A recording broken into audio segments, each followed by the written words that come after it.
here so that we can get started, and it's a much smaller group than we thought, which is in some ways beautiful because we can actually have more substantive discussion. Just to be clear, this is the economic justice. Ça, c'est l'atelier de justice économique qui vient après la première séance de ce matin. Et c'est une opportunité de pouvoir débattre un peu plus sur la justice économique avec des différents services publics. Et ça va être donc le débat du groupe. Nous allons vous demander de travailler là-dessus et après nous allons avoir un input assez court sur justice diverse, austérité, ce qui représentait aussi le financement pour l'équipe en développement. Dans 3 minutes, nous allons commencer à réunir un groupe. Nous allons avoir un petit dialogue dans les différents services publics et justice économique pour pouvoir identifier ce que nous pouvons mieux faire pour voir comment avancer d'une façon efficace et conjointe. Nous allons donc nous rejoindre un peu plus, s'il vous plaît. Est-ce qu'on peut avoir un groupe nombreux? S'il vous plaît, une petite instruction sur ce qui va être cet après-midi, de telle sorte qu'on puisse commencer à avoir ces dialogues. Un groupe en français, quelqu'un groupe en anglais, en espagnol, ça dépend de la quantité de personnes. Nous allons essayer d'explorer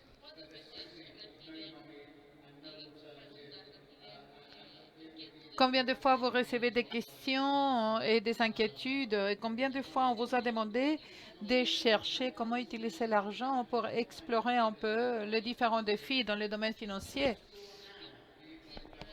et explorer aussi la justice économique.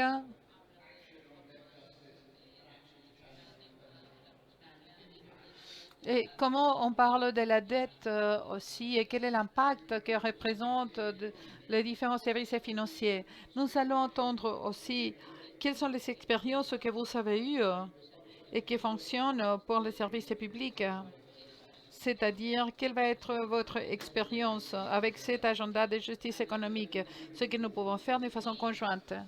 Et nous allons parler aussi des différentes opportunités. Il s'agit de travailler de façon conjointe les années qui viennent. Tout le reste va être le sujet du dialogue, les dialogues entre les services publics et le travail qui peut être fait sur des différents sujets, des tarifs et sur l'autorité. Donc pour commencer, nous devrions commencer. Nous allons avoir quelques minutes. Nous allons voir comment nous allons commencer, d'accord? Et ensuite, on va rentrer sur le vif du sujet. On va répéter un peu ce que nous avons mentionné dans la séance d'ouverture. On va voir en détail quels sont les défis, les opportunités et quelles sont les idées que nous pouvons développer. Je vais vous donner quelques instants. Bonjour à tous. Merci beaucoup. Je crois qu'il s'agit de voir et d'analyser. Étant donné que c'est un moment bizarre où les choses parfois arrivent comme le résultat de plusieurs travaux conjoints, nous sommes tous ici dans un moment assez critique et nous travaillons depuis longtemps. Et je vous rappelle, si vous ne vous rappelez pas, nous savons tous que la semaine dernière, aux Nations Unies, nous avons travaillé pour savoir comment débattre sur la réforme budgétaire. C'est une réforme qui est imparfaite, mais c'est la façon de démocratiser ce débat. Pendant plusieurs années, nous avons eu ce type de débat dans un forum où la plupart des pays en voie de développement n'étaient pas inclus, pour le dire d'une certaine façon. Et chaque fois, on a pu diriger les réseaux budgétaires, on a eu beaucoup plus de participation. Et comme vous le savez déjà, c'est un débat sur la réforme avec le développement des différents pays qui refusent la plateforme où a eu lieu, donc où on refuse l'idée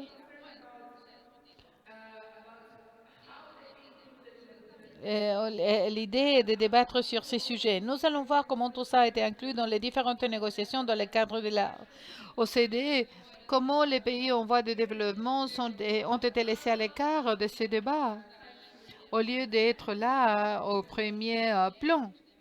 Il s'agit de comprendre donc le sujet pour contribuer à cette vision, la proposition de solutions qui peut être trouvée dans les contextes de demandes qui ont été présentées, par exemple tout ce qui concerne les tarifs.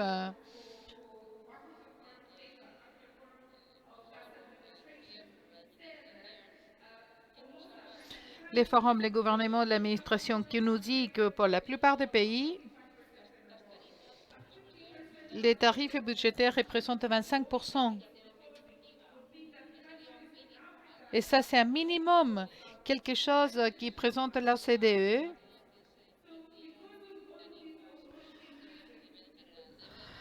Étant donné de cette situation, nous sommes là, nous commençons à voir comment nous pouvons commencer.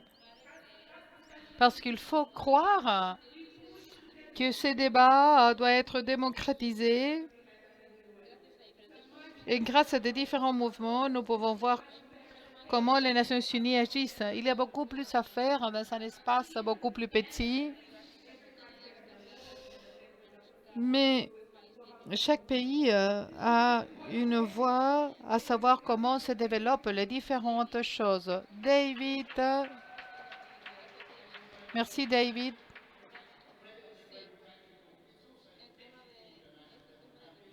En ce qui concerne les sujets des réformes budgétaires, concerne la transformation de l'évidence aussi croyable, de telle sorte que les pays qui exposent des différentes participations représentent 83%. Et ils ont doublé la dépense publique. Et nous voulions augmenter le financement public. Nous avons une réforme budgétaire très ambitieuse.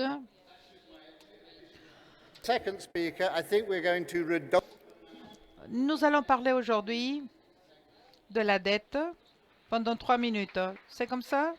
S'il vous plaît, nous allons parler sur la dette.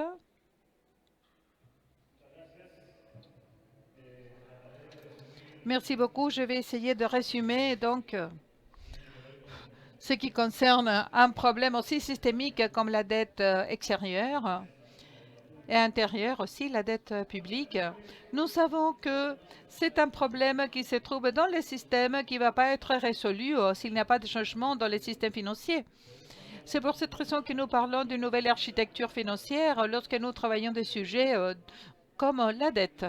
Et c'est un problème qui n'est pas arrivé simplement avec la pandémie, mais qui traîne depuis des décennies, et surtout dans les pays en voie de développement. Quelques caractéristiques qui ont été présentées dans la dette, c'est la croissance de la dette intérieure, la dette publique intérieure, qui est donc augmentée à partir. Et dans quelques pays, est beaucoup plus importante la dette intérieure que l'extérieure, et il y a une plus grande ambition du bon souverain de la part des pays, c'est-à-dire nous sommes beaucoup plus endettés avec donc des créanciers privés.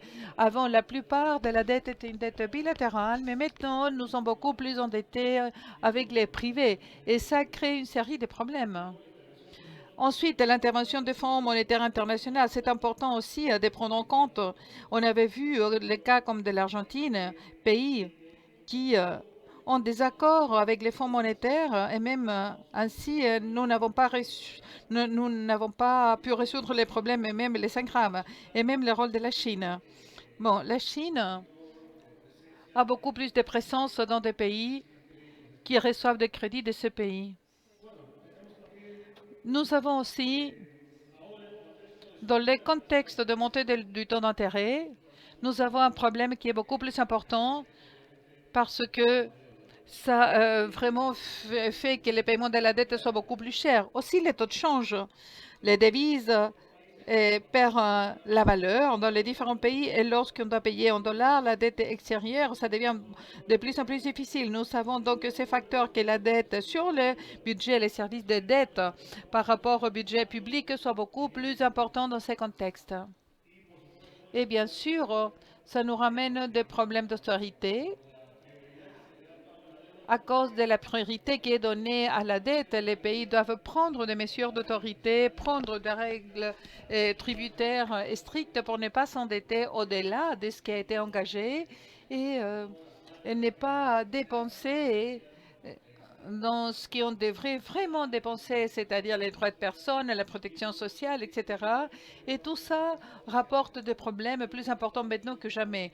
On a aussi les facteurs climatiques qui créent beaucoup plus de coûts aux différents pays, qui sont beaucoup plus exposés et aussi ça provoque un endettement beaucoup plus cher. Et finalement, qu'est-ce que nous pouvons dire à partir de la société civile pour faire face à ce type de problème? Tout d'abord, d'annuler la dette, au moins les services de la dette, on puisse avoir une suspension de la dette pour pendant 2 ou 4 ans, exiger beaucoup plus de transparence sur les crédits, du créancier ou de la part des débiteurs.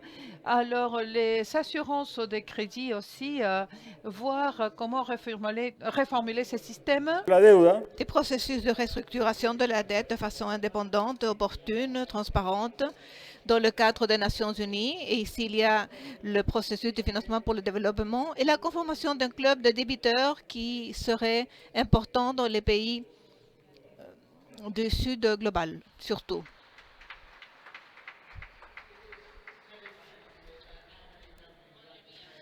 Mon Dieu, combien de pays doivent payer plus de services de dette que payer pour l'éducation, la santé?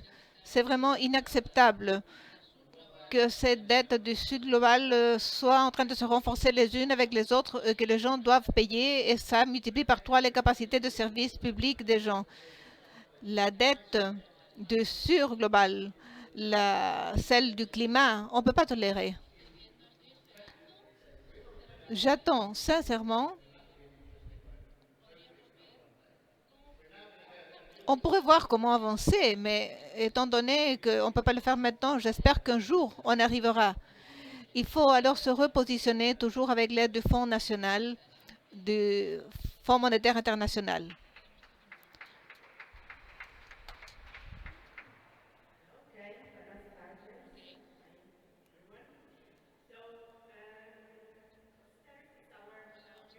Bon, alors l'austérité est le nouveau normal, la nouvelle normalité. Un temps s'est passé depuis qu'on a poursuivi cette consolidation fiscale qui est devenue une solution grâce aux problèmes économiques et la crise financière. Ça a été le cas pendant beaucoup de temps, évidemment. La consolidation tributaire a été une promotion agressive pendant quelques décennies. Mais depuis que la crise financière globale s'est normalisée au nord global et au sud global, ça a été comme ça. Ceci est donné sans prendre en considération le fait qu'il y a une évidence globale de l'impact humain de nos services, du fait que la pauvreté et l'inégalité augmentent et que ça frappe aussi les femmes et les groupes plus vulnérables. Et ceci est dû parce que la consolidation fiscale ou tributaire, c'est quelque chose qu'on poursuit toujours de façon typique en rappelant les services publics. Il faut se rappeler aussi de la façon dont les salaires pour la santé, l'éducation et le secteur public fonctionnent. Les travailleurs, normalement, sont des femmes, nous le savons, et on recoupe les mesures de protection sociale.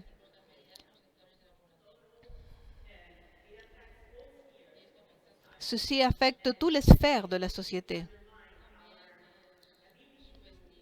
Ça sous-estime aussi la capacité que nous avons pour travailler de façon conjointe en tant qu'une communauté, pour pouvoir élargir et faire croître le bien commun.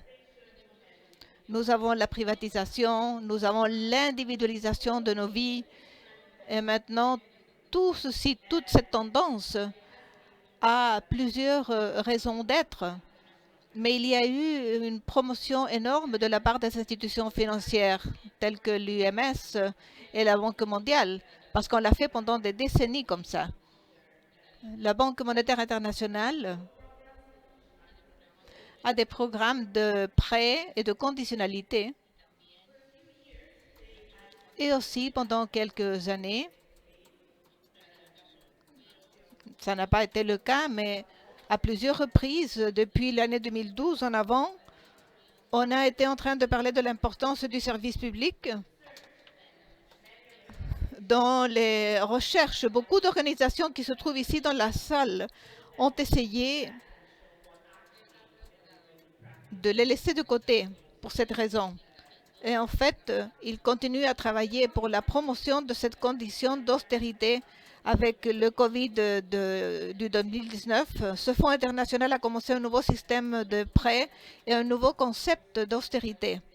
Principalement, les dernières années, ces organisations ont fait des publications qui montrent qu'effectivement, plusieurs pays s'endettent avec le Fonds monétaire international en recommandant qu'on puisse recouper aussi les fonds publics. Les enquêtes, les recherches, les dernières ont vu que l'année 2023, on fera face à... Il y a 150 pays qui vont affronter des mesures d'austérité. 85% de la population. Et ceci sous-estime tout le progrès qu'on a pu faire jusqu'à présent dans le développement international humain. Et beaucoup d'organisations qui sont ici dans la salle aujourd'hui, y compris celles que je représente,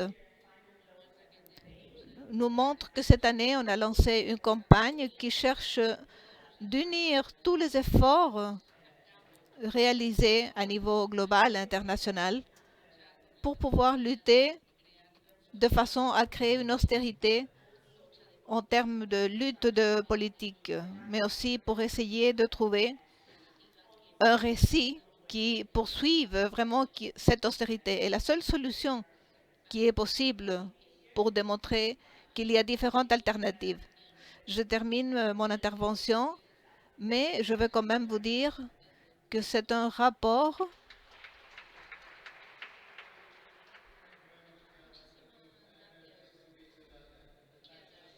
Merci, Chiara. On a entendu parler antérieurement, mais le sujet de la tarification et l'importance de continuer à parler de ça. Il y a différentes entreprises d'austérité qui parlent justement de ce type de recoupe. Il faut avoir clair dans l'esprit comment on peut renforcer la capacité des services publics pour travailler conjointement et avancer dans le changement que nous devons tous subir. Ne pas être les uns contre les autres et et nous unissons de façon conjointe, c'est beaucoup plus facile. En tant que société, comme ça, nous pourrons lutter. Stéphane va nous raconter un peu de ce sujet, du développement des sociétés. Merci beaucoup, David. Je ne sais pas si quelqu'un peut détruire David dans quelques secondes. J'ai 3 minutes. Bon, je veux vous parler de l'histoire un tout petit peu. Le financement du développement commence après la décennie des conférences des années 90. Le développement global et l'agenda se trouvent dans plusieurs domaines. Et il s'agit essentiellement d'établir la demande du Sud global pour pouvoir créer sous les Nations Unies un lieu de négociation de réformes systémiques et surtout des réformes du gouvernement pour pouvoir arriver au centre de ce gouvernement central. Ou montrons une façon dont les différents pays de l'OCDE puisse gérer ces institutions multilatérales. La première conférence de l'année 2022 à Monterrey nous parle du développement de l'agenda de Monterrey. Ce type de financement évoque la façon de chercher de l'argent. Et en fait, ce que nous essayons de dire, c'est comment pouvoir chercher une réforme réelle sur des impôts, sur la dette, le financement, les assemblées internationales, commerce, et un changement de la réalité systémique. Quel est le présent? Parce que ça, c'était le passé. Quel est le présent? C'est l'opportunité énorme que nous avons en ce moment. Parce que le quatrième financiation aura lieu l'année 2025, pas avant. On vient de le décider à travers l'Assemblée générale. C'est très intéressant parce que ça met en perspective ce que nous disions auparavant. Ça nous parle de la décision récente de voir la convention des tarifs avec une directrice très sûre. Ces processus vont s'unir dans un contexte particulier. Alors, on voit cette opportunité. Il y a différentes gouvernances qui peuvent adopter des décisions, les réformes de l'économie globale. C'est démocratique, au moins par écrit. Et ben, il ne faut pas être naïf. L'économie globale, c'est quelque chose de solide. Mais au moins, c'est un pays, un endroit où chaque pays peut avoir un vote, où on pourra chercher des participations. Et ça nous donne l'opportunité de pouvoir connecter le secteur financier en d'autres, en donnant une opportunité pour être sûr de qu'en effet, cette réforme financière a un développement très solide, y compris dans la centralité des États financiers. Et finalement, c'est la raison pour laquelle la société civile, après que cette conférence aura lieu, l'année 2050, on pourra avoir un espace pour la conversion, pour les tarifs, pour la partie financière, pour l'économie, pour différents mouvements qui s'unissent pour pouvoir avoir une convergence, explorer l'intersection existante. On peut parler alors de façon collective. Nous faisons tous partie du processus. Et sinon, je sais qu'on va s'unir après avoir écouté ma présentation. Merci. Je crois que l'Assemblée nationale des Nations unies a été, il y a quelques années, on a beaucoup parlé sur l'éducation et sur la financiation budgétaire, en parlant d'un secteur qui n'a jamais laissé de côté les droits des professeurs, mais les a pris comme base. C'est un des exemples de comment faire un link de ceci avec le financement du secteur public, dans ce cas l'éducation. Mais essentiellement, parlons du même récit qu'il existe pour tout service public. Si nous voulons vraiment transformer la partie financière et si nous pouvons concurrencier, ou nous pouvons voir l'augmentation du budget aussi. Ceci se fait grâce aux politiques macroéconomiques. Je crois que c'est le type de travail qui unit le mouvement de l'éducation avec des budgets. C'est un exemple alors où chaque partie du service public peut travailler de façon conjointe et savoir ce qu'il y a. On va diviser maintenant la salle en plusieurs groupes. On va faire 3 ou 4 cercles. Je pense que la plupart des cercles sont créés avec pas plus de 10 personnes par groupe, s'il vous plaît. Je vous demande de faire ça maintenant. Vous vous levez, vous allez à un groupe. Nous avons un groupe espagnol, un groupe en anglais. S'il y a plus de 10 personnes dans chacun des groupes, vous devez créer un nouveau groupe. On aura alors des facilitateurs.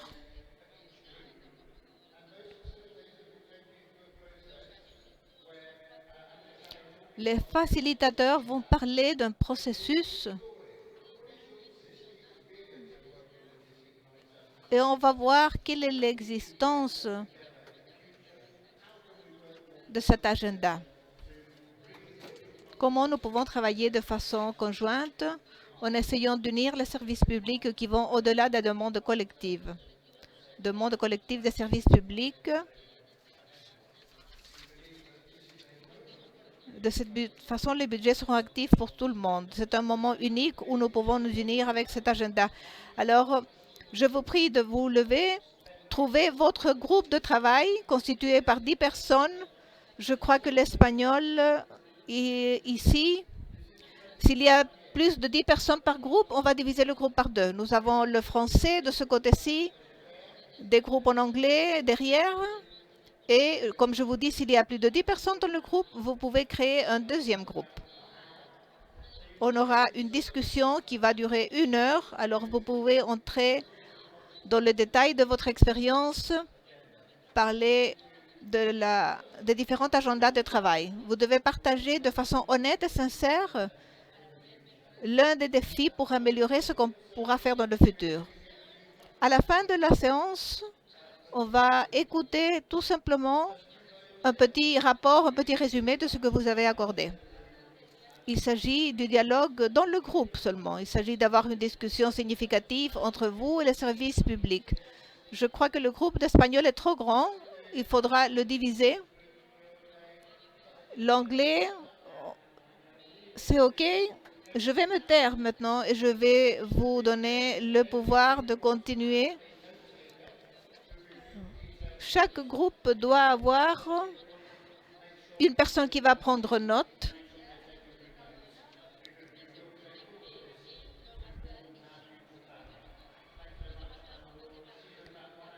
C'est très important pour notre planification. Dans 1 heure, on va se revoir pour continuer.